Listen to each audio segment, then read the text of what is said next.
Hey, what's up, sports bettors? It's Matt Modak here with OddsJam, and what I'm going to be doing in this video is giving you 3 NFL bets that I have already locked in for the Week 7 NFL betting slate. I hopped on OddsJam, found some early lines, locked in 3 bets.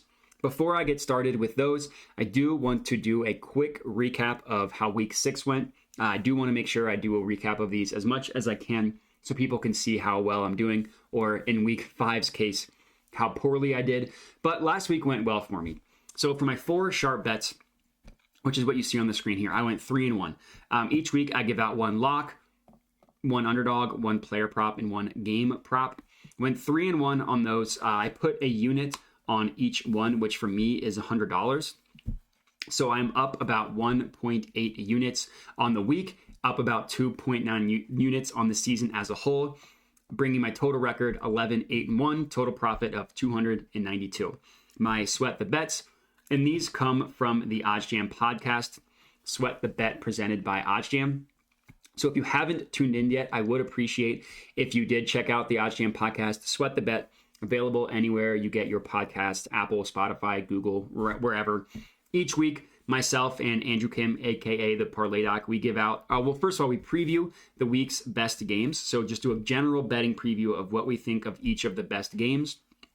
And then we come out with our 3 best bets at the very end. So last week, I went 2-1, and I gotta say this loss was brutal. I had the Falcons 49ers over 42.5. The half point's important.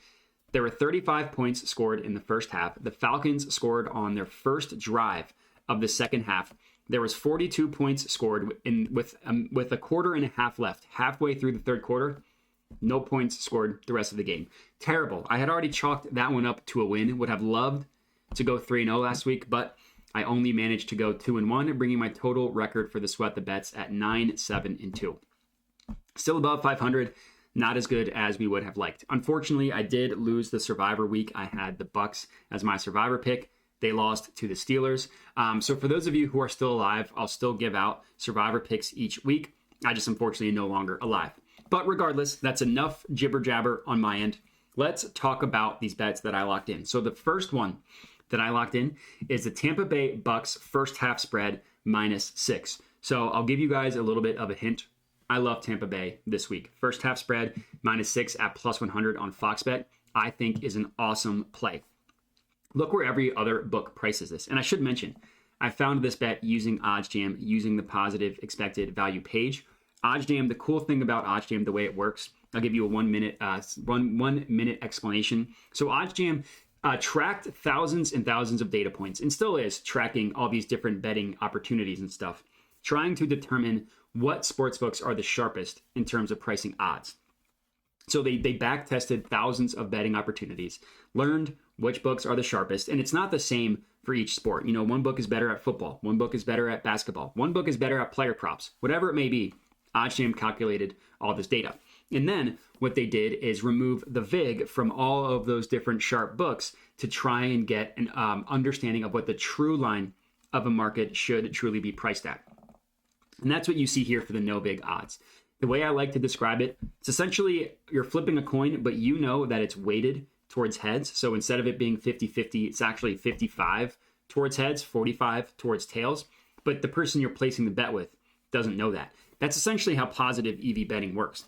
For this Tampa Bay Bucks play, FoxBet is giving you +100 odds. We know from all of these other sharp sports books that this should actually be priced at -106. So the gap between those two numbers, that is where you get your positive expected value from. -106, -105 to +100 on FoxBet. So Tampa Bay Bucks first half spread -6 +100 on FoxBet is the first bet that I have already locked in. I think it's an awesome play. I'll save my handicapping purpose, my reasons for handicapping purposes a little bit later, because my very next bet, Tampa Bay Bucks -10. Another bet that I think is awesome. The no VIG line here is about -112. We can get it on BallyBet at -10. So there are 2 things that I like to look for in a play before I determine if it's a good bet or not. The first thing I like to look for, aside from already knowing that it's positive expected value, I like to look into all the markets and see where every other book prices it. So if you click open a play here, We see BallyBet prices this at minus 110. Look at the other books. Pinnacle, minus 120. Bet Rivers, minus 125. DraftKings, minus 126. BetMGM, minus 120. Every book that is giving you odds for the Bucks minus 10 have it as significantly more likely to occur than what BallyBet is giving to you at minus 10, at minus 110 odds. If you click View Event Page, you click this page, you look at the play in another tab. Not only does it pull up where every book prices an individual play, but it also pulls up where every book prices this spread in general. So if we scroll down here, what we can see is that every other book that prices this play is pricing it at 10.5 or sometimes all the way at 11. Literally every other book that is pricing this play prices it above minus 10. Looks like PointsBet, FanDuel, DraftKings, Tipico, and it looks like the Pinnacle, the sharpest sportsbook in the world, price it at 10.5.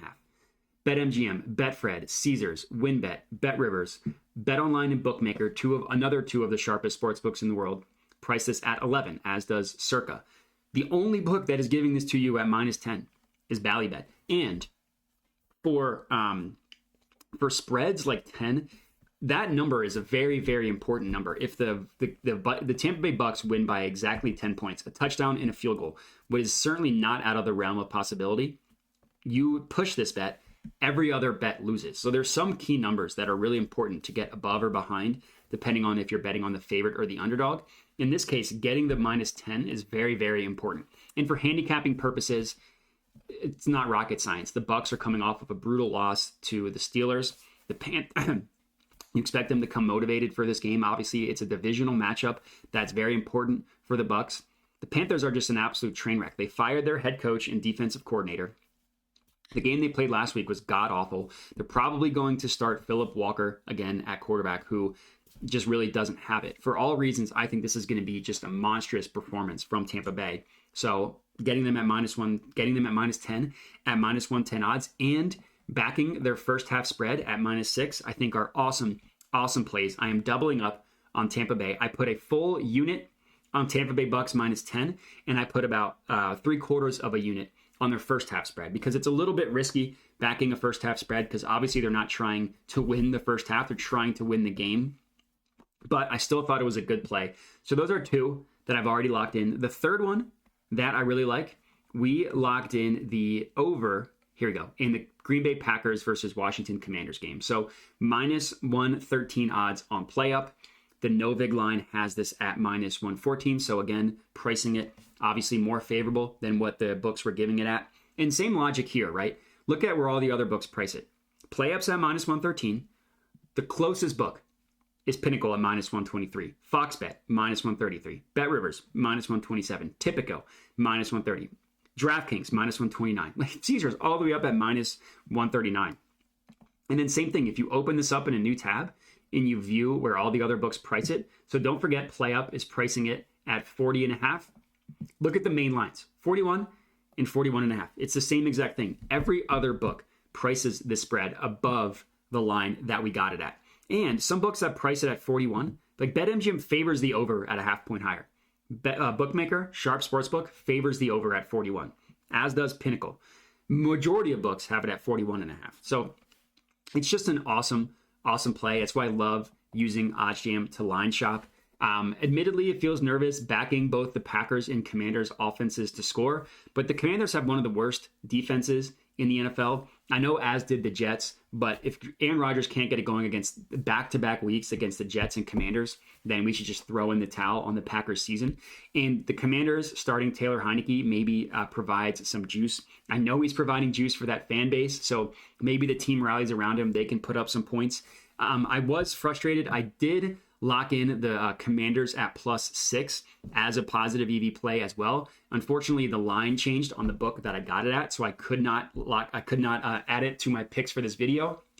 But if you can get Commanders at +6 at any normal spread, minus 110 and below, I think that's an awesome play. But to recap, my 3 early bets: Tampa Bay Bucks -6 +100 on FoxBet, Tampa Bay Bucks -10 full game -110 at BallyBet, and over 40.5 in Commanders versus Packers. And that's it. So I appreciate you guys watching. If you're tailing these bets, let me know. I would love to hear it. Comment on the video with your feedback. Other than that, please remember to check out the OddsJam podcast, Sweat the Bet. Subscribe to the OddsJam YouTube channel to get all these picks moving forward. And that's it. So thanks for watching and have a good one.